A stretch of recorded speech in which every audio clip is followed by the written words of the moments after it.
Welcome to विद्या की journey. अगर UP TGT की तैयारी कर रहे हैं या फिर ईएमआरएस में फॉर्म डाले हैं तो ये चैनल आपके लिए बहुत ज़्यादा हेल्पफुल सिद्ध होगा, क्योंकि बहुत सारे प्रश्नों को समाहित करके ऑडियो बनाते हैं और वीडियो भी बनाते हैं। ट्रिक द्वारा भी वीडियो बनाते हैं, तो बहुत सारे प्रश्नों को आप किसी काम को करते हुए सुन के तैयार कर सकते हैं। चलिए देखिए कितना आपके लिए हेल्पफुल है। मार्कंडेय ने अपभ्रंश के 3 भेद किए हैं। मार्कंडेय ने अपभ्रंश के कितने भेद किए हैं? तो 3 भेद किए हैं। नागर, उपनागर और ब्राह्मण।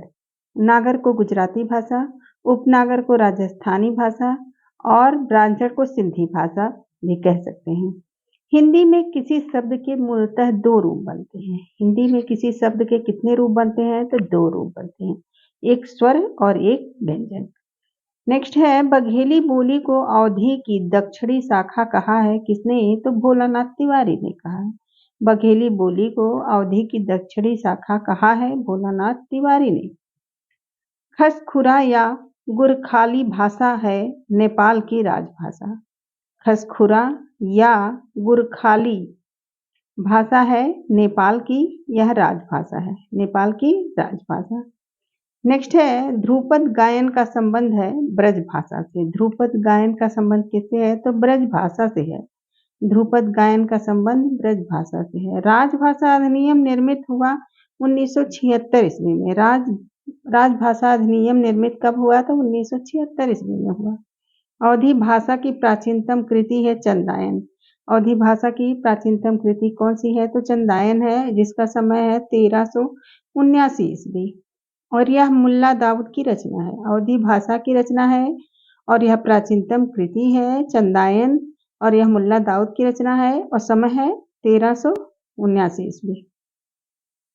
अपभ्रंश का व्याकरण, नेक्स्ट क्वेश्चन है, अपभ्रंश का व्याकरण शब्दानुशासन को कहा जाता है और यह हेमचंद की रचना है। हेमचंद की रचना है। दक्षिणी हिंदी का दूसरा नाम क्या है? तो हिंदवी है। हिंदवी दक्षिणी हिंदी का दूसरा नाम हिंदवी है। नेक्स्ट है, आर्य समाज की स्थापना 1875 ईस्वी में मुंबई में हुई थी। आर्य समाज की स्थापना कहाँ हुई थी? तो मुंबई में हुई थी और 1875 ईस्वी में हुई थी। प्रार्थना समाज की स्थापना 1867 ईस्वी में मुंबई में हुई थी। प्रार्थना समाज की स्थापना 1867 ईस्वी में मुंबई में हुई थी। रामकृष्ण मिशन की स्थापना कब हुई थी? तो 1897 में हुई थी। 1897 में रामकृष्ण मिशन की स्थापना हुई थी। नेक्स्ट है, देवनागरी लिपि का सर्वप्रथम उल्लेख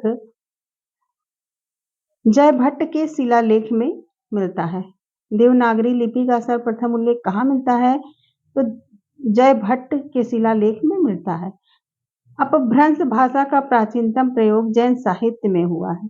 अपभ्रंश भाषा का प्राचीनतम प्रयोग कहाँ हुआ है? तो जैन साहित्य में हुआ है। खड़ी बोली के अन्य नाम हैं हिंदुस्तानी, कौरवी, सरहिंदी। खड़ी बोली के और कौन से नाम हैं? तो हिंदुस्तानी है, कौरवी है और सरहिंदी है। कौरवी भाषा का उदय पश्चिमी हिंदी से हुआ है। कौरवी भाषा का उदय किसे हुआ है? तो पश्चिमी हिंदी से हुआ है। मुंडा भाषा परिवार का क्षेत्र है छोटा नागपुर। मुंडा भाषा परिवार का क्षेत्र कहाँ है? तो छोटा नागपुर है। और यह सारे प्रश्न टीजीटी, पीजीटी और डीएसएसबी में पूछे गए प्रश्न है। सारे प्रश्नों की मैं यहाँ ऑडियो द्वारा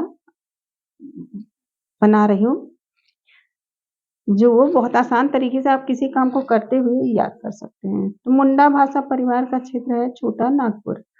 पाली भारत की प्रथम देश भाषा है। पाली जो है वह भारत की प्रथम देश भाषा है। हरियाणवी को बांगरू कहा है। किसने कहा है? तो डॉक्टर गियर्सन ने कहा है। हरियाणवी को बांगरू कहा है डॉक्टर गियर्सन ने। हरियाणवी को बांगरू कहा है कौन? तो डॉक्टर गियर्सन ने। नेक्स्ट है, प्राचीन नागरी का दक्षिण भारत में नाम क्या है? तो नंदे नगरी नाम है। नंदे नगरी नाम है प्राचीन भारत में। दक्षिण भारत प्राचीन नागरी का दक्षिण भारत में नाम क्या है? तो नांदे नगरी या नंदी नगरी। बैसवाड़ी का दूसरा नाम है अवधि। बैसवाड़ी का दूसरा नाम क्या है? तो अवधि है। बैसवाड़ी का दूसरा नाम अवधि है। लखनऊ में प्रगतिशील लेखक संघ का प्रथम अधिवेशन किसकी अध्यक्षता में हुआ? तो प्रेमचंद की अध्यक्षता में हुआ और किसने किया, तो ये प्रेमचंद ने किया और 1936 में किया। लखनऊ में प्रगतिशील लेखक संघ का प्रथम अधिवेशन जिसकी अध्यक्षता थी, कौन थे, तो वो प्रेमचंद थे और 1936 में हुआ था। प्रगतिवादी का दार्शनिक आधार मार्क्सवाद है। प्रगतिवाद का दार्शनिक आधार क्या है, तो मार्क्सवाद है। ऐतिहासिक भौतिकवाद मार्क्सवाद का ही सिद्धांत है। ऐतिहासिक भौतिकवाद मार्क्सवाद का सिद्धांत है। प्रगतिवादी कवियों कौन कौन से हैं? प्रगतिवादी जो कवि हैं उसको आइए जानते हैं। ट्रिक द्वारा भी ये वीडियो बनाए हैं कि प्रगतिवादी कवि कौन कौन से हैं। तो नागार्जुन, रामविलास शर्मा, केदारनाथ अग्रवाल, त्रिलोचन दिनकर, शिवमंगल सिंह सुमन तथा नरेंद्र शर्मा है। प्रगतिवादी काव्य सृष्टि है, वर्ग चेतना प्रधान है। प्रगतिवादी काव्य सृष्टि है, वर्ग चेतना प्रधान। प्रगतिशील लेखक संघ किस स्तर की संस्था है, तो अंतर्राष्ट्रीय। प्रगतिशील लेखक संघ किस स्तर की संस्था है, तो अंतर्राष्ट्रीय। प्रगतिशील लेखक संघ की स्थापना लंदन में मुल्कराज आनंद व सज्जाद जहीर की प्रेरणा से हुई। प्रगतिशील लेखक संघ की स्थापना लंदन में मुल्कराज आनंद व सज्जाद जहीर की प्रेरणा से हुई। हिंदी के मनोविश्लेषणवादी साहित्य पर प्रभाव है फ्रायड, एडलर, यूंग तीनों का। हिंदी में मनोविश्लेषणवादी साहित्य पर प्रभाव किसका किसका है, तो फ्रायड का है, एडलर का है, यूंग, ये तीनों लोग का प्रभाव है। नेक्स्ट है रामविलास शर्मा हिंदी में प्रगतिवादी समीक्षा पद्धति के एक प्रमुख स्तंभ थे। रामविलास शर्मा हिंदी में प्रगतिवादी समीक्षा पद्धति के एक प्रमुख क्या थे, तो स्तंभ थे। कश्मीर सुषमा श्रीधर पाठक की रचना है। कश्मीर सुषमा किसकी रचना है, तो श्रीधर पाठक की रचना है। कश्मीर सुषमा श्रीधर पाठक की रचना है।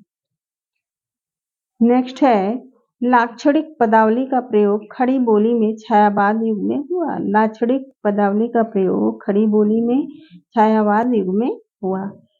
दिनकर की आलोचना ग्रंथ है काव्य की भूमिका, पंत, प्रसाद, मैथिली शरण गुप्त। दिनकर की आलोचना ग्रंथ कौन कौन सी है, ये जानते हैं, तो काव्य की भूमिका, पंत, प्रसाद, मैथिली शरण गुप्त। शुद्ध कविता की खोज रामधारी सिंह दिनकर द्वारा रचित आलोचनात्मक ग्रंथ है। शुद्ध कविता की खोज रामधारी सिंह दिनकर द्वारा रचित आलोचनात्मक ग्रंथ है, जिसका प्रकाशन 1966 ईस्वी में हुआ। 1966 ईस्वी में हुआ, जिसका कब हुआ, तो 1966 ईस्वी में हुआ। नेक्स्ट है एंदुई हिंदी के लिए तथा एंदुई हिंदी के लिए तथा हिंदुस्तानी उर्दू के लिए प्रयोग किया गया है।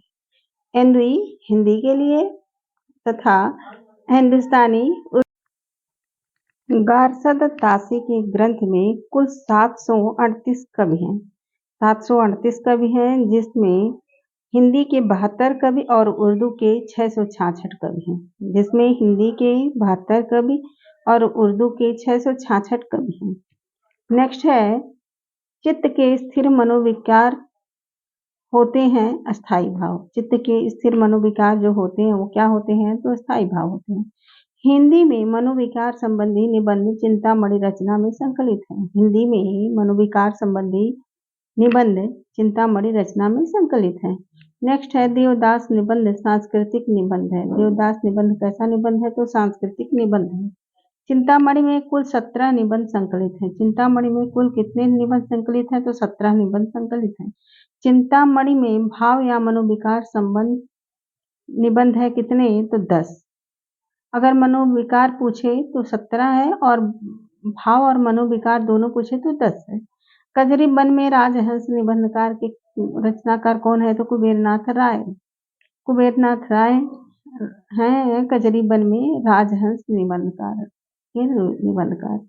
इतिहास और संस्कृति की पृष्ठभूमि में लिखने वाले निबंधकार हैं भगवत शरण उपाध्याय। फिर से सुनिए, इतिहास और संस्कृति की पृष्ठभूमि में लिखने वाले निबंधकार हैं भगवत शरण उपाध्याय। ज्ञानदेव का नाटक है नेफा की एक शाम। नेफा की एक शाम ज्ञानदेव की नाटक है। ज्ञानदेव का नाटक है नेफा की एक शाम। रस आखेटक निबंध है कुबेरनाथ राय का। रस आखेटक निबंध किसका है तो कुबेरनाथ राय का है। सोने की लूट निबंध है विवेकी राय की। सोने की लूट निबंध है विवेकी राय की। जिसमें विवेक होगा वही सोने को लूट पाएगा, इसलिए सोने की लूट किसका है, विवेकी राय का है। कुछ ट्रिक भी अपना के रचनाओं को याद कर सकते हैं। विद्यानिवास मिश्र का निबंध संग्रह है तुम चंदन हम पानी, और यह प्रकाशित कब हुआ था तो 1957 ईस्वी में प्रकाशित हुआ था। विद्यानिवास मिश्र का निबंध संग्रह है तुम चंदन हम पानी, और प्रकाशित हुआ था 1957 ईस्वी में। नेक्स्ट है नवगीत का प्रवर्तक कौन किसने किया। नवगीत का प्रवर्तक है शंभुनाथ सिंह। शंभुनाथ सिंह। नवगीत दशक 1, 2, 3 का संपादन किया है किसने तो शंभुनाथ सिंह ने किया है। नवगीत दशक 1, 2, 3 का संपादन किया है शंभुनाथ सिंह ने।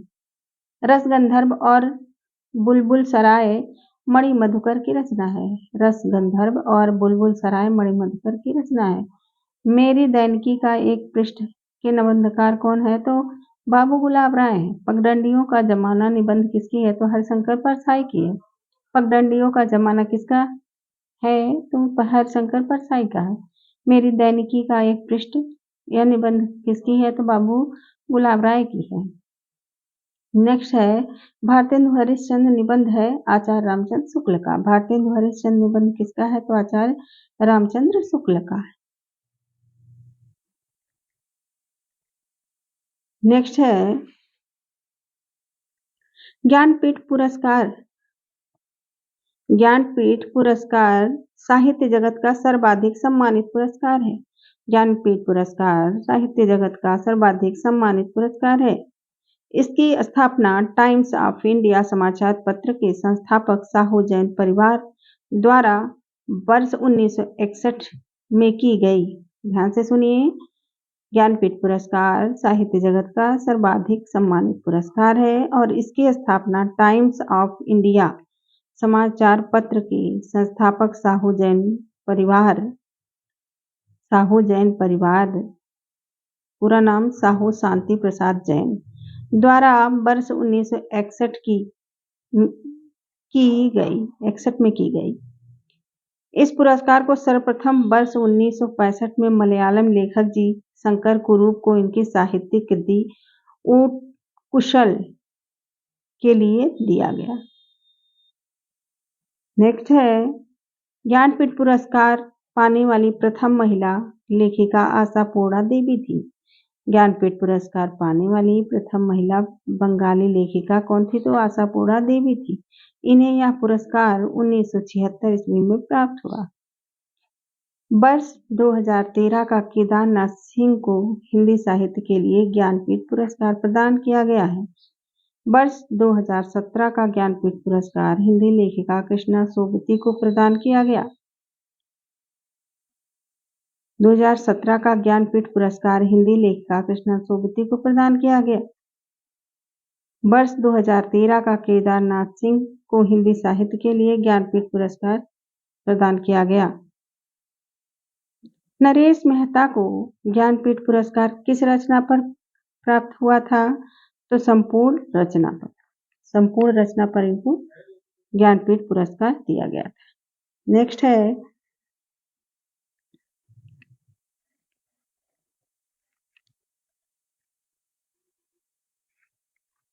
ज्ञानदेव की नाटक कौन सी है तो नेफा की एक शाम है। रस आखेटक निबंध है कुबेरनाथ राय का। रस आखेटक निबंध किसका है तो कुबेरनाथ राय का है। सोने की लूट ये तो निबंध किसकी है तो विवेकी राय की है। भारतेंदु हरिश्चंद्र निबंध किसका है तो आचार्य रामचंद्र शुक्ल का है। कुछ प्रश्न दोहरा भी दिए हैं क्योंकि प्रश्नों को जितनी बार आप दोहराएंगे उतने ही फायदा होगा, इसलिए बार बार दोहराइए किसी चीज को तभी याद होगा। शुक्ल के निबंध का शीर्षक श्रद्धा भक्ति है। यात्रा के लिए निकलती रही बुद्धि पर हृदय को भी साथ लेकर, यह किसकी पंक्ति है तो रामचंद्र शुक्ल की है। रामचंद्र शुक्ल की है। यात्रा के लिए निकलती रही बुद्धि पर हृदय को भी साथ लेकर, रामचंद्र शुक्ल की पंक्ति है। अमेरिका का मस्त जोगी वाल्ट विल्मोर निबंध किसका है तो सरदार फूल सिंह का है। भवंती अज्ञे का निबंध है। भवंती किसका निबंध है तो अज्ञे का निबंध है। पहला हास्य व्यंग्य लेखक कौन है तो वेदव बनारसी है। कबीरा खड़ा बाजार में नाटक है भीष्म साहनी का और यह 1981 की रचना है। कबीरा खड़ा बाजार में नाटक है भीष्म साहनी की और 1981 की रचना है। बकरी नामक नाटक है सर्वेश्वर दयाल सक्सेना का। बकरी नामक नाटक किसका है तो सर्वेश्वर दयाल सक्सेना का है। कुट्टी चातन के नाम से निबंधकार हैं अज्ञे। कुट्टी चातन के नाम से निबंधकार कौन है तो अज्ञे है। गणेश शंकर विद्यार्थी द्विवेदी युग के निबंधकार है। प्रताप इनका पत्र है और कानपुर से निकलता है। धरती गाती है निबंध के लेखक हैं कौन तो देवेंद्र सत्यार्थी। धरती गाती है निबंध के लेखक कौन है तो देवेंद्र सत्यार्थी है। महादेवी वर्मा को किस काव्य संग्रह पर ज्ञानपीठ पुरस्कार प्रदान किया गया तो यामा पर।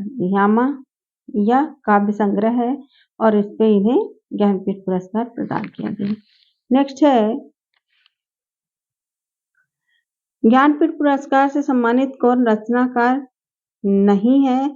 ऐसे भी प्रश्न पूछे जाते हैं तो हजारी प्रसाद द्विवेदी नहीं है और यह प्रश्न पीजीटी परीक्षा 2004 में और एलटी ग्रेड परीक्षा 2018 में पूछा गया प्रश्न है कि ज्ञानपीठ पुरस्कार से सम्मानित कौन रचनाकार नहीं है तो हजारी प्रसाद द्विवेदी नहीं है। ज्ञानपीठ पुरस्कार किससे संबंधित है तो सभी भारतीय भाषाओं से संबंधित है। नेक्स्ट है रामधारी सिंह दिनकर की किस कृति पर ज्ञानपीठ पुरस्कार प्राप्त हुआ था तो उर्वशी पर। रामधारी सिंह दिनकर को उर्वशी कृति पर ज्ञानपीठ पुरस्कार प्राप्त हुआ था और यह प्रश्न आया हुआ है पीजीटी परीक्षा 2002 में और केबीएस प्रवक्ता परीक्षा 2018 में तथा डीएसएसबी परीक्षा 2021 में पूछा गया प्रश्न है। रामधारी सिंह दिनकर को उर्वशी कृति पर ज्ञानपीठ पुरस्कार प्राप्त हुआ था। बार बार रिवीजन करिए। गढ़वाली लोक साहित्य की विवेचनात्मक अध्ययन ग्रंथ के लेखक कौन है तो मोहनलाल बाबुलकर है। ध्यान से सुनिए। गढ़वाली लोक साहित्य का विवेचनात्मक अध्ययन ग्रंथ के लेखक हैं मोहनलाल बाबुलकर। इस कृति का प्रकाशन 1964 ईस्वी में हिंदी साहित्य सम्मेलन प्रयाग के सौजन्य से हुआ और इस ग्रंथ में कुल 5 अध्याय हैं। कितने अध्याय हैं तो 5 अध्याय हैं और इसमें इसके को लेखक कौन है तो मोहनलाल बाबुलकर हैं और रचना कौन सी है तो गढ़वाली लोक साहित्य का विवेचनात्मक अध्ययन। गढ़वाली लोक साहित्य का विवेचनात्मक अध्ययन जिसके रचनाकार हैं मोहनलाल बाबुलकर और समय है 1964 ईस्वी में। जब प्रकाशन का समय 1964 ईस्वी और इसमें कितने अध्याय हैं तो 5 अध्याय। पंत को किस काव्य कृति पर ज्ञानपीठ पुरस्कार मिला था यह भी प्रश्न आया हुआ है पीजीटी परीक्षा 2003 में तो ये चिदम्बरा पर मिला था। धूमिल को किस काव्य कृति पर साहित्य अकादमी पुरस्कार मिला था तो कल सुनना मुझे। धूमिल को कल सुनना मुझे काव्य संग्रह के लिए 1979 का साहित्य अकादमी पुरस्कार प्राप्त हुआ था। उत्तर कबीर पर व्यास सम्मान पाने वाले रचनाकार हैं केदारनाथ सिंह। उत्तर कबीर पर व्यास सम्मान पाने वाले रचनाकार कौन है तो केदारनाथ सिंह है। केदारनाथ सिंह काव्य संग्रह कौन कौन से हैं आइए जानते हैं तो केदारनाथ सिंह के काव्य संग्रह हैं अभी बिल्कुल अभी, जमीन एक रही है, जमीन पक रही है, जमीन पक रही है, यहाँ से देखो, बाघ अकाल में सारस, उत्तर कबीर और अन्य कविताएं, टॉलस्टॉय और साइकिल। नेक्स्ट है 19 मार्च 2018 को केदारनाथ सिंह का नई दिल्ली में निधन हो गया। 19 मार्च 2018 को केदारनाथ सिंह को का दिल्ली में निधन हो गया था। नेक्स्ट है टॉलस्टॉय और साइकिल, यह किसकी कृति है तो केदारनाथ सिंह की काव्य कृति है। पीजीटी परीक्षा 2010 में भी पूछा गया प्रश्न है। लीलाधर जगुड़ी को उनके किस कविता संग्रह के लिए 2018 का व्यास सम्मान दिया गया है तो यह जितने लोग उतने प्रेम, जितने लोग उतने प्रेम किसकी रचना है तो लीलाधर जगुड़ी की रचना है और यह कविता है और इसके लिए व्यास सम्मान दिया गया था लीलाधर जगुड़ी को। कौन सी कृति है जिसके लिए सम्मान दिया गया था तो जितने लोग उतने प्रेम, जितने लोग उतने प्रेम।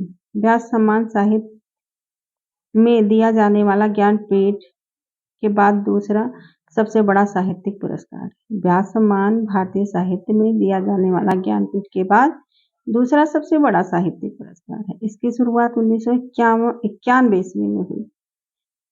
इसकी शुरुआत कब हुई? तो 1991 ईस्वी में हुई। किसके द्वारा हुई? तो के बिड़ला फाउंडेशन के द्वारा हुई। के बिड़ला फाउंडेशन के द्वारा हुई। लीलाधर जगुड़ी को वर्ष 2018 का व्यास सम्मान उनके कविता संग्रह जितने लोग उतने प्रेम हेतु दिया गया। नेक्स्ट है साहित्य अकादमी पुरस्कार के बारे में जानते हैं कि साहित्य अकादमी पुरस्कार की स्थापना कब हुई? तो साहित्य अकादमी पुरस्कार की स्थापना 1954 ईस्वी में हुई। 1954 ईस्वी में हुई साहित्य अकादमी पुरस्कार की स्थापना। प्रथम अध्यक्ष पंडित जवाहरलाल नेहरू। और 2020 का साहित्य अकादमी पुरस्कार अनामिका को दिया गया था और टोकरी में दिगंत काव्य संग्रह रचना है। टोकरी में दिगंत काव्य रचना हेतु दिया गया था। काव्य संग्रह था अनामिका का टोकरी में दिगंत। और 2020 का साहित्य अकादमी पुरस्कार मिला अनामिका को। 2019 का साहित्य अकादमी पुरस्कार किसको मिला? तो नंद किशोर आचार्य को मिला। 2019 का साहित्य अकादमी पुरस्कार नंद किशोर आचार्य को मिला है। और किस रचना पर? तो छीलते हुए अपने को काव्य रचना हेतु मिला है। 2019 का साहित्य अकादमी पुरस्कार नंद किशोर आचार्य को मिला। किस रचना के लिए? तो छीलते हुए अपने को, और यह काव्य संग्रह है। नेक्स्ट है प्रथम विश्व हिंदी सम्मेलन कहाँ हुआ था? तो यह नागपुर में हुआ था। प्रथम विश्व हिंदी सम्मेलन नागपुर में हुआ था। प्रथम विश्व हिंदी सम्मेलन 10-12 जनवरी 1975 को नागपुर भारत में है आयोजित हुआ था। वहां फिर से सुनिए, प्रथम विश्व हिंदी सम्मेलन कहाँ हुआ था? तो नागपुर में हुआ था। और कब हुआ था? 10-12 जनवरी 1975 को नागपुर में आयोजित हुआ था। और नागपुर कहाँ है? तो भारत में। सतसैया के दोहरे जो नावक के तीर के नावक का क्या अर्थ है? नावक का क्या अर्थ है? तो हिंदी साहित्यकार सुधीश पचौरी ने 28 अगस्त 2012 के लाइव हिंदुस्तान.com के एक साक्षात्कार वार्ता के प्रस्तुत दोहे के अर्थ को समझाते हुए कहा, यहाँ नावक का मतलब नाविक नहीं, नावक यानी तीरंदाजा, छोटा सा तीर, घाव गंभीर, यही काव्य कला है। यह पीजीटी परीक्षा 2013 में पूछा गया प्रश्न था, लेकिन यह मूल्यांकन से बाहर कर दिया गया था। नेक्स्ट है आचार्य भरत मुनि नाटक में अभिप्राय को किस वेद से लिया गया है माना है? तो यजुर्वेद से। अभिप्राय को किससे माना गया है? अभिप्राय को किस वेद से लिया गया है? तो यजुर्वेद से लिया गया। अभिप्राय को यजुर्वेद से लिया गया। भरत मुनि ने नाट्य शास्त्र में अभिप्राय यजुर्वेद से लिया गया है। नेक्स्ट है the Nirgun school of Hindi poetry किसका शोध ग्रंथ है? तो यह डॉक्टर पीताम्बर दत्त बर्थवाल का है। The Nirgun school of Hindi poetry doctor Pitambar Dutt Barthwal का शोध ग्रंथ है, जो अंग्रेजी भाषा में है। इसका हिंदी रूपांतरण हिंदी काव्य में निर्गुण संप्रदाय शीर्षक से प्रकाशित हुआ। इनका जन्म 1902 ईस्वी को लैंसडाउन में हुआ था। लैंसडाउन कहाँ है? तो गढ़वाल उत्तराखंड में है। नेक्स्ट है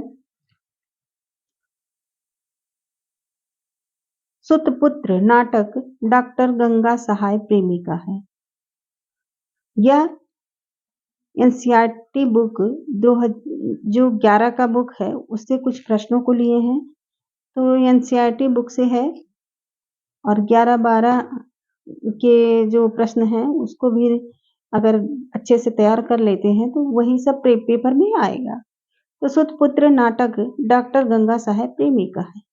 यह नाटक महाभारत कालीन प्रसिद्ध पात्र कर्ण के जीवन की घटनाओं पर आधारित, कर्ण के जीवन पर आधारित घटनाओं पर आधारित है। फिर से सुनिए, सुतपुत्र नाटक है और डॉक्टर गंगा साहेब प्रेमी का नाटक है और यह महाभारत कालीन प्रसिद्ध पात्र कर्ण के जीवन की घटनाओं पर आधारित है। नेक्स्ट है, राजमुकुट नाटक के रचयिता श्री व्यथित हृदय हैं। राजमुकुट नाटक के रचयिता कौन है? तो व्यथित हृदय हैं, श्री व्यथित हृदय हैं और यह एक ऐतिहासिक नाटक है। राजमुकुट नाटक ऐतिहासिक नाटक है और इसके रचनाकार श्री व्यथित हृदय हैं। मुक्ति यज्ञ यह खंड काव्य के रचनाकार कौन है? तो सुमित्रानंदन पंत है। मुक्ति यज्ञ खंड काव्य के रचनाकार कौन है? तो सुमित्रानंदन पंत है। यह लोकायतन महाकाव्य के एक अंश है। यह लोकायतन महाकाव्य का एक अंश है। सत्य की जीत खंड काव्य रचना है द्वारिका प्रसाद माहेश्वरी की। सत्य की जीत खंड काव्य रचना है द्वारिका प्रसाद माहेश्वरी की। खंड सत्य की जीत यह खंड काव्य है और रचना किसकी है? तो द्वारिका प्रसाद माहेश्वरी की है। नेक्स्ट है, घाटियां गूंजती है नाटक के रचयिता कौन है? तो शिव प्रसाद सिंह सुमन की रचना है। घाटियां गूंजती है नाटक के रचयिता शिव प्रसाद सिंह सुमन है। रश्मिरथी खंड काव्य की रचना श्री रामधारी सिंह दिनकर ने की थी और यह खंड काव्य की कथा का आधार महाभारत है। इस रश्मिरथी का जो कथा है का आधार है वह महाभारत है। रश्मिरथी किसकी रचना है? तो रामधारी सिंह दिनकर की रचना है और यह खंड काव्य है और यह इसकी जो कथा है वह महाभारत पर आधारित। बहुत सारे प्रश्नों को एनसीईआरटी बेस्ड बिल्कुल 6 से लेकर 12 तक के क्वेश्चनों को मैंने लिया है और सारे ऑडियो बनाए हैं, बहुत सारे बन भी चुके हैं, बहुत सारे वीडियो ऑडियो और ट्रिक द्वारा भी वीडियो बनाए हैं। तो आप लोग सब चीज़ों को देखिए, सब प्रश्नों को देखिए और कैसा लग रहा है ज़रूर कमेंट करिए। हेल्पफुल लगे तो बिल्कुल कमेंट करिए और शेयर भी करिए। चलिए आगे जानते हैं कि त्यागपंथी खंड काव्य के रचनाकार प्रसिद्ध साहित्यकार रामेश्वर शुक्ल अंचल द्वारा रचित। त्यागपंथी खंड काव्य के रचनाकार कौन है? तो प्रसिद्ध साहित्यकार रामेश्वर शुक्ल अंचल और यह ऐतिहासिक काव्य है। त्यागपंथी ऐतिहासिक काव्य है और यह खंड काव्य है। नेक्स्ट है, श्रवण कुमार खंड काव्य के रचनाकार कौन है? तो डॉक्टर शिव बालक शुक्ल है। डॉक्टर शिव बालक शुक्ल है। भिक्षु के पत्र, आगे प्रश्नों को देखते हैं। भिक्षु के पत्र भदंत आनंद कौत्स्यायन की रचना है। पेपर वेट नामक नाटक की रचना किसने की? तो रमेश बख्शी ने रचना की। विविध से कुछ प्रश्नों को लिए हैं, तो विविध से प्रश्नों को जानते हैं। हीरायान और महायान शाखा किस धर्म से संबंधित रहे हैं? तो यह बौद्ध धर्म से संबंधित रहे। हीनयान और महायान शाखा बौद्ध धर्म से संबंधित रहे हैं।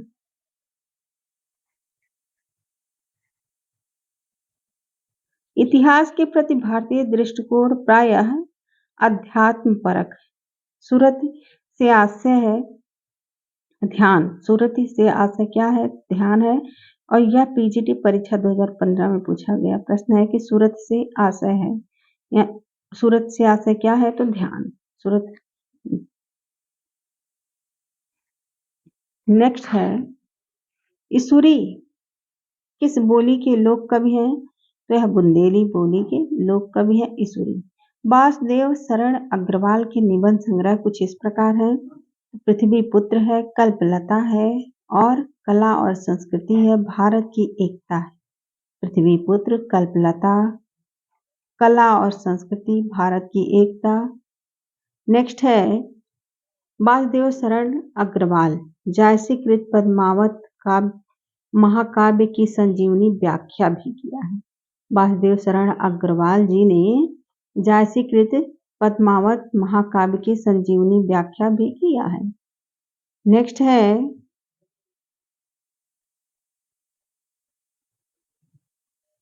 कवि धूमिल का पूरा नाम क्या था? तो सुदामा पांडे था। कवि धूमिल का पूरा नाम सुदामा पांडे था। आचार्य रामचंद्र शुक्ल ने जोसेफ एडिसन के प्लेजर्स ऑफ इमेजिनेशन का कल्पना का आनंद नाम से एवं राखाल दास बंदोपाध्याय के शशांक उपन्यास का हिंदी में रोचक अनुवाद किया है। शशांक उपन्यास का हिंदी में रोचक अनुवाद किया है। शशांक मूल बंगला में दुखांत है, पर इन्होंने सुखांत बना दिया है। पर इन्होंने क्या किया है तो सुखांत बना दिया है।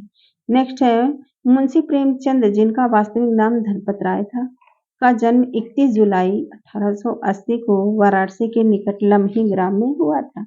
मुंशी प्रेमचंद के बारे में जानते हैं कि मुंशी प्रेमचंद की मृत्यु कब हुई थी। यह प्रश्न टीजीटी परीक्षा 2001 में आया हुआ है। तो इनकी जो मृत्यु हुई थी वो 1936 ईस्वी में हुई थी और इनका मुंशी प्रेमचंद जिसका वास्तविक नाम क्या था तो धनपत राय था और 31 जुलाई 1880 वाराणसी के निकट लम्ही ग्राम में हुआ था इनका जन्म।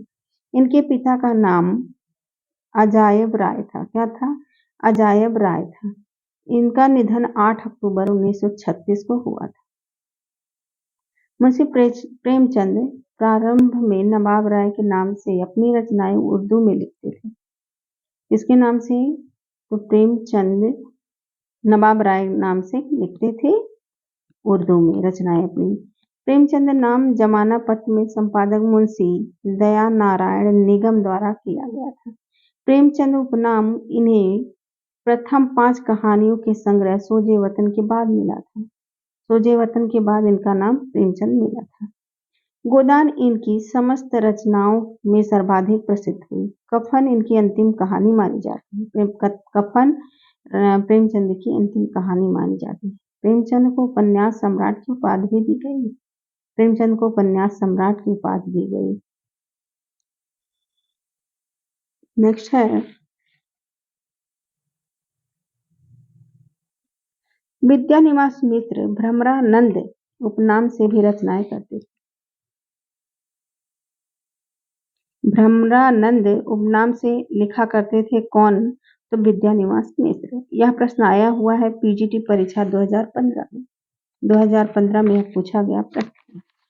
नेक्स्ट है विद्यानिवास मिश्र के अनुसार हिंदी में यदि आंचलिक बोलियों के शब्दों को प्रोत्साहन दिया जाए तो दुरूह राजभाषा से बचा जा सकता है जो बेहद संस्कृत निष्ठ है। यह कथन किसका है? तो विद्यानिवास मिश्र के अनुसार, यानी विद्यानिवास मिश्र का कथन है। फिर से सुनिए कि हिंदी में यदि आंचलिक बोलियों के शब्दों को प्रोत्साहन दिया जाए तो दुरूह राजभाषा से बचा जा सकता है जो बेहद संस्कृत निष्ठ है। नेक्स्ट है कथाकार उत्तराखंड से संबंधित नहीं है। ऐसे भी प्रश्न आते हैं तो ध्यान से सुनिए। उत्तराखंड के कवि और रचनाकार कौन कौन है? उत्तराखंड के जो कवि हैं और रचनाकार हैं इससे वीडियो भी बन चुके हैं, अगर देखना चाहें तो आप देख सकते हैं और इसमें सुन लीजिए ध्यान से। सुमित्रानंदन पंत हैं उत्तराखंड के कवि और रचनाकार हैं। सुमित्रानंदन पंत, शैलेश मटियानी, पीताम्बर दत्त बर्थवाल, शेखर जोशी, हिमांशु जोशी, तारा पांडे, गौरा पंत शिवानी, लीलाधर जगुड़ी, मंगलेश डबराल, मनोहर श्याम जोशी, ये सारे उत्तराखंड के कवि रचनाकार। नेक्स्ट है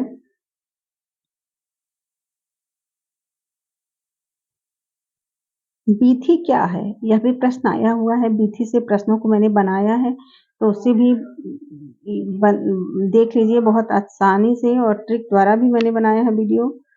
तो बीथी क्या है? तो यह रूपक है। बीथी क्या है? यह रूपक है। बीथी रूपक है। प्रेम पथिक जयशंकर प्रसाद की काव्य रचना है। प्रेम पथिक जयशंकर प्रसाद की काव्य रचना है। छंदसार सूरत मिश्र का पिंगल विषयक ग्रंथ है। छंदसार सूरत मिश्र का पिंगल विषयक ग्रंथ है। छंदसार में छंदों की कुल संख्या 267 है। छंदसार में छंदों की कुल संख्या 267 है। छंदसार में छंदों की कुल संख्या 267 है। नेक्स्ट आदर्श हिंदू उपन्यास के लेखक कौन है? लेखक तो लज्जाराम मेहता हैं। लज्जाराम मेहता हैं आदर्श हिंदू उपन्यास के लेखक। उतना वह सूरज है भारत भूषण अग्रवाल की काव्य कृति है। इस कृति में इन्हें भारत साहित्य अकादमी पुरस्कार से सम्मानित किया जा चुका है। उतना वह सूरज है। इसकी रचना है तो भारत भूषण अग्रवाल की रचना है और काव्य कृति है। पंडित और पंडिताइन कहानी के लेखक कौन है तो गिरिजा दत्त बाजपेयी। पंडित और पंडिताइन कहानी के लेखक गिरिजा दत्त बाजपेयी हैं और इसका प्रकाशन 1903 ईस्वी में हुआ था। 1903 ईस्वी में हुआ था। पंडित और पंडिताइन कहानी के लेखक गिरिजा दत्त बाजपेयी हैं और इसका प्रकाशन 1903 ईस्वी में हुआ था। अब्दुल्ला दीवाना लक्ष्मी नारायण लाल का नाटक। अब्दुल्ला दीवाना किसका नाटक है तो लक्ष्मी नारायण लाल का नाटक है। आदिकालीन रचना जयचंद्र प्रकाश के रचनाकार भट्ट केदार है। जयचंद्र प्रकाश के रचनाकार कौन है तो भट्ट केदार है और यह आदिकालीन रचना है। आदिकालीन रचना जयचंद्र प्रकाश के रचनाकार कौन है तो भट्ट केदार है। जयमंक जस चंद्रिका नामक ग्रंथ की रचना मधुकर कवि ने की थी। जयमंक जस चंद्रिका नामक ग्रंथ की रचना मधुकर कवि ने की थी। नेक्स्ट है अप्रवासी की यात्राएं नामक कृति के रचनाकार है नगेंद्र। अप्रवासी की यात्राएं रचना के रचनाकार कौन है तो नगेंद्र है। हमारी जापान यात्रा रचना के रचनाकार कौन है तो कन्हैयालाल मिश्र प्रभाकर है। छठवां दशक है उसकी विधा है आलोचना और रचनाकार कौन है तो विजयदेव नारायण शाही है। छठवां दशक के रचनाकार विजयदेव नारायण शाही है और छठवां दशक यह आलोचनात्मक रचना है। नेक्स्ट है बोलती प्रतिमा के रचनाकार श्री राम शर्मा है। बोलती प्रतिमा के रचनाकार कौन है तो श्री राम शर्मा। माटी हो गई सोना कन्हैयालाल मिश्र प्रभाकर की रचना है। माटी हो गई सोना कन्हैयालाल मिश्र प्रभाकर की रचना है। स्मृति कण के रचनाकार कौन है तो सेठ गोविंद दास है। स्मृति कण के रचनाकार सेठ गोविंद दास है। सूरज की अंतिम किरण से सूरज की पहली किरण तक रचना किसकी है तो सुरेंद्र वर्मा की है। सूरज की अंतिम किरण से सूरज की पहली किरण तक की रचना किसकी है तो सुरेंद्र वर्मा की है। अप्रवासी की डायरी की रचना इसको तो आप कमेंट द्वारा बताइए कि अप्रवासी की डायरी की विधा क्या है और इसके रचनाकार कौन है। कुछ लिपियों से भी प्रश्नों को जानते हैं कि वर्णमाला रहित लिपियां कौन कौन सी हैं तो वर्णमाला रहित जो लिपियां हैं वो है चीनी लिपि, सिंधु घाटी लिपि, क्रीटी लिपि, हिटाइप लिपि। चीनी लिपि, सिंधु घाटी लिपि, क्रीटी लिपि, हिटाइप लिपि यह वर्णमाला रहित लिपियां हैं। वर्णमाला रहित लिपियां कौन कौन सी हैं तो चीनी लिपि, सिंधु घाटी लिपि, क्रीटी लिपि और हिटाइप लिपि।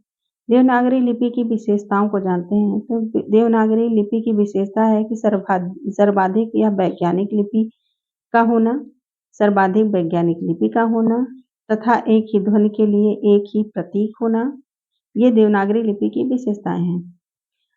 संकेत जो बोला जाता है वही लिखा भी जाता है। शिरोरेखा का प्रयोग सुंदरता के लिए किया जाता है। यह देवनागरी लिपि की विशेषता है। फिर से एक बार सुन लीजिए। सर्वाधिक वैज्ञानिक लिपि का होना। देवनागरी लिपि की विशेषताओं को फिर से एक बार जानते हैं तो सर्वाधिक वैज्ञानिक लिपि का होना तथा एक ही ध्वनि के लिए एक ही प्रतीक होना। प्रतीक मतलब संकेत होना। जो बोला जाता है वही लिखा भी जाता है। शिरोरेखा का प्रयोग सुंदरता के लिए किया जाता है। ये देवनागरी लिपि की विशेषता है। नेक्स्ट है देवनागरी लिपि को आचार्य महावीर प्रसाद द्विवेदी ने संस्कृत लिपि कहा है। संस्कृत लिपि किसने कहा है तो आचार्य महावीर प्रसाद द्विवेदी ने कहा है। द्विवेदी जी ने कहा है कि संस्कृत लिपि की सरलता और शुद्धता सबको स्वीकार करनी पड़ेगी। संसार में संस्कृत के समान शुद्ध और स्पष्ट लिपि दूसरी नहीं है। किसने कहा है तो आचार्य महावीर प्रसाद द्विवेदी ने कहा है। फिर से सुन लीजिए एक बार कि देवनागरी लिपि को आचार्य महावीर प्रसाद द्विवेदी ने संस्कृत लिपि कहा है और द्विवेदी जी ने कहा है कि संस्कृत लिपि की सरलता और शुद्धता सबको स्वीकार करनी पड़ेगी। संसार में संस्कृत के समान शुद्ध और स्पष्ट लिपि दूसरी नहीं है। नेक्स्ट है भारतीय संविधान ने अंकों के अंतरराष्ट्रीय रूप को स्वीकार किया है। भारतीय संविधान ने अंकों के किस रूप को स्वीकार किया है तो अंतरराष्ट्रीय रूप को स्वीकार किया है। पंजाबी की लिपि गुरमुखी लिपि है।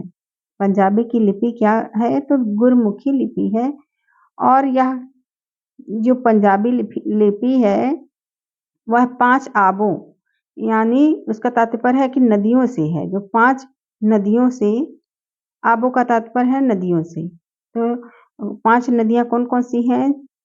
रावी, सतलज, ब्यास, चिनाब और झेलम। पंजाब की लिपि गुरुमुखी लिपि है और यह 5 आबों यानी 5 नदियों को दर्शाती है। क्या? रावी नदी, सतलज, ब्यास, चिनाब और झेलम। नेक्स्ट है, केंद्रीय सचिवालय हिंदी परिषद संस्था का गठन किया गया था वर्ष 1960 में। केंद्रीय सचिवालय हिंदी परिषद संस्था का गठन कब किया गया था? तो 1960 में किया गया था। इसके संस्थापक हरिबाबू कंसल थे। हरिबाबू कंसल थे इसके संस्थापक। इस संस्था में हिंदी परिचय नामक पत्रिका प्रकाशित होती है। फिर से ध्यान से सुनिए, केंद्रीय सचिवालय हिंदी परिषद संस्था का गठन किया गया था वर्ष 1960 में। इसके संस्थापक हरिबाबू कंसल थे। इस संस्था में हिंदी परिचय नामक पत्रिका प्रकाशित होती थी। नेक्स्ट है, हिंदी प्रचार प्रसार योगदान के लिए वर्ष 1947 में बिहार राष्ट्र भाषा परिषद पटना, इस परिषद की स्थापना बिहार विधानसभा द्वारा 1948 में स्वीकृत एक संकल्प के द्वारा की गई। नेक्स्ट है, खरोष्ठी लिपि को कुछ विद्वान विदेशी लिपि मानते हैं। खरोष्ठी लिपि को कुछ विद्वान विदेशी लिपि मानते हैं। ये सारे प्रश्न पूछे गए हैं, प्रश्नों में भी प्रश्न है, ध्यान से सुनिएंगे तो सारे प्रश्न याद हो जाएंगे। सुनना प्रमुख कौशल है। इस कौशल को अगर केंद्रित करेंगे तो बहुत सारे प्रश्न एक साथ तैयार हो जाएंगे। वीडियो को भी देख लीजिए, ट्रिक द्वारा भी वीडियो बनाते हैं तो उसमें कितना हेल्पफुल लग रहा है एक बार जरूर कमेंट करके बताइए। और एकदम सेल्फ स्टडी की तरह आप सुनते सुनते बहुत सारे प्रश्नों को तैयार कर जाएंगे। या हाउस वाइफ है तो ये बिल्कुल आपके बहुत सारे काम होते हैं, उस काम को करते करते आप प्रश्नों को तैयार कर सकती हैं। चलिए आगे प्रश्नों की तरफ। देवनागरी लिपि बाएं से दाएं ओर लिखी जाती है। देवनागरी लिपि बाएं से दाएं ओर लिखी जाती है और देवनागरी लिपि का सर्वप्रथम प्रयोग गुजरात राज्य में माना जाता है। खरोष्ठी लिपि को कुछ विद्वान विदेशी लिपि मानते हैं। देवनागरी लिपि का सर्वप्रथम प्रयोग गुजरात राज्य में माना जाता है।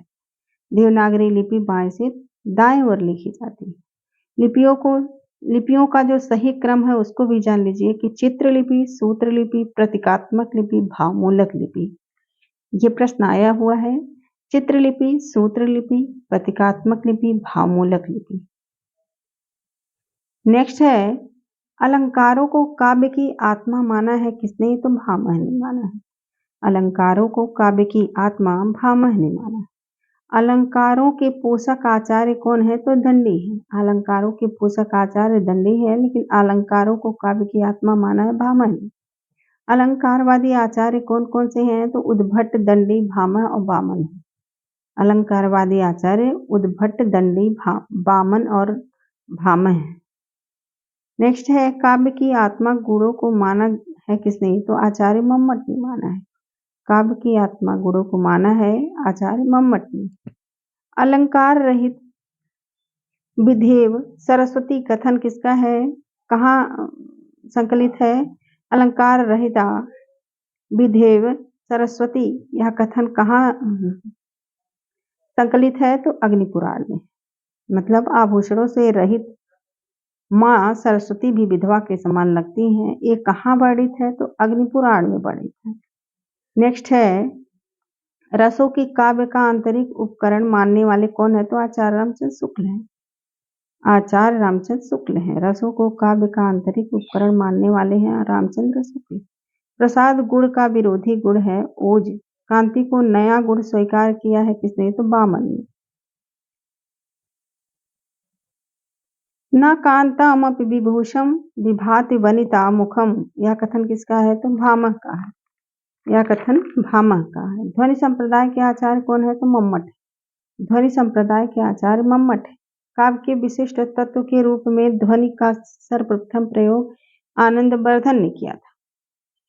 काव्य के विशिष्ट तत्व के रूप में ध्वनि का सर्वप्रथम प्रयोग किसने किया? तो आनंदवर्धन ने किया। आनंदवर्धन ने ध्वनि सिद्धांत की प्रथम बार व्यवस्थित व्याख्या की, लेकिन उसका प्रबल विरोध हुआ और बाद में आचार्य मम्मट ने अपने विवेचन द्वारा ध्वनि सिद्धांत की पुनः स्थापना की। ये कश्मीर के महाराजा अवंती वर्मा के आश्रित कवि थे। कौन? तो मम्मट। आचार्य मम्मट ने अपने विवेचन द्वारा ध्वनि सिद्धांत की पुनः स्थापना की और ये कश्मीर के महाराजा अवंती वर्मा के आश्रित कवि थे। नेक्स्ट है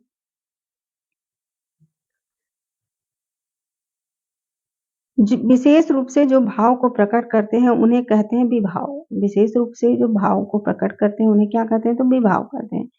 बाणी और अंगों के अभिनय द्वारा जो प्रकट है वे क्या कहलाते हैं? तो अनुभाव कहलाते हैं।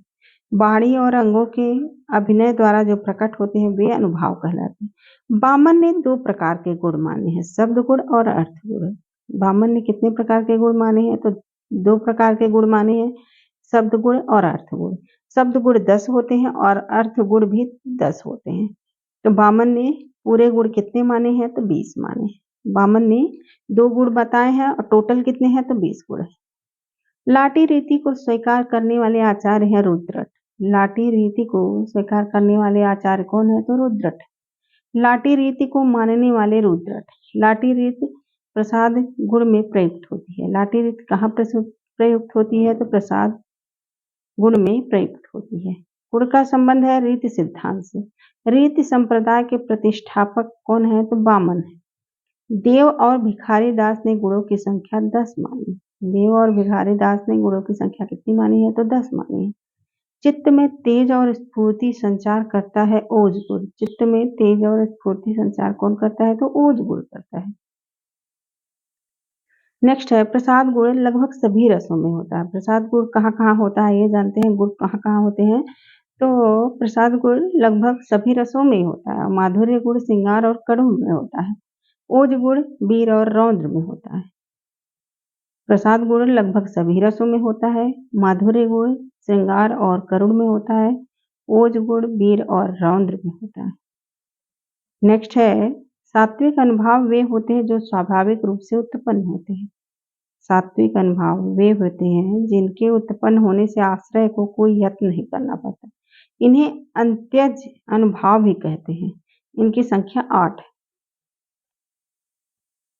नेक्स्ट है सात्विक अनुभाव 8 होते हैं। कितने होते हैं? सात्विक अनुभाव 8 होते हैं और कौन कौन से होते हैं उसको जानते हैं।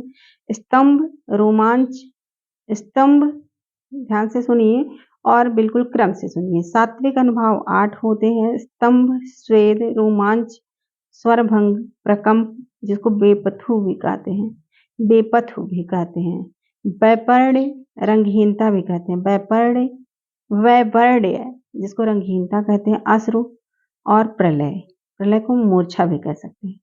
फिर से सुनिए सात्विक अनुभाव 8 होते हैं। स्तंभ, स्वेद, रोमांच, स्वरभंग, प्रकंप, वैवर्ण्य, अश्रु, प्रलय।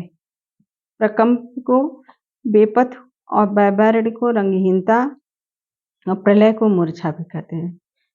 फिर से सुनिए सात्विक अनुभाव 8 होते हैं। स्तंभ, स्वेद, रोमांच, स्वरभंग, प्रकंप, वैवर्ण्य, अश्रु, प्रलय।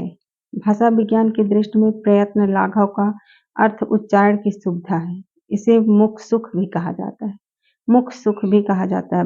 भाषा विज्ञान की दृष्टि में प्रयत्न लाघव को क्या कहा जाता है? तो मुख सुख भी कहा जाता है।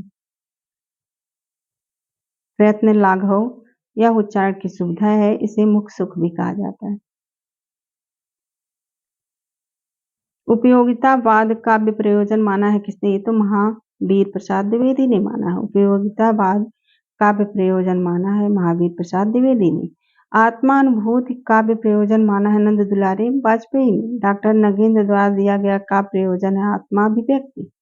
देवकी नंदन खत्री के उपन्यास है चंद्रकांता और चंद्रकांता संतति, काजर की कोठरी, कटोरा भर खून। देवकी नंदन खत्री के उपन्यास कौन कौन से हैं?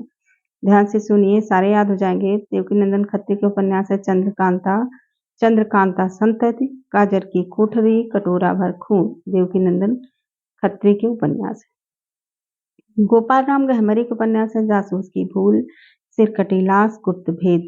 गोपाल राम गहमरी के उपन्यासों को मैंने वीडियो भी बनाया है, सारे एक साथ उपन्यास मिल जाएंगे तो उसको भी देख लीजिए।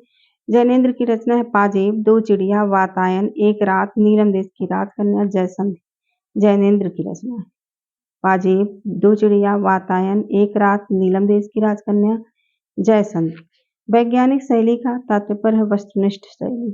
वैज्ञानिक शैली का तात्पर्य है वस्तुनिष्ठ शैली। परिभाषित शब्दावली का निर्धारण भाषा वैज्ञानिक करता है। परिभाषित शब्दावली का निर्धारण कौन करता है?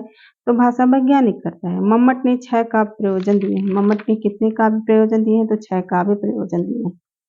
बुकर पुरस्कार जीतने वाला पहला हिंदी उपन्यास tombs of sand Geetanjali Shree के द्वारा लिखा गया। भारतीय विश्वविद्यालय आयोग की स्थापना 1902 ईस्वी में की गई थी। भारतीय विश्वविद्यालय आयोग की स्थापना 1902 ईस्वी में की गई थी। आषाढ़ का एक दिन नाटक है मोहन राकेश का, जिसका समय है 1958 ईस्वी। मिस्टर अभिमन्यु नाटक है या लक्ष्मी नारायण लाल का है। नेक्स्ट है बलिदान कहानी है प्रेमचंद की।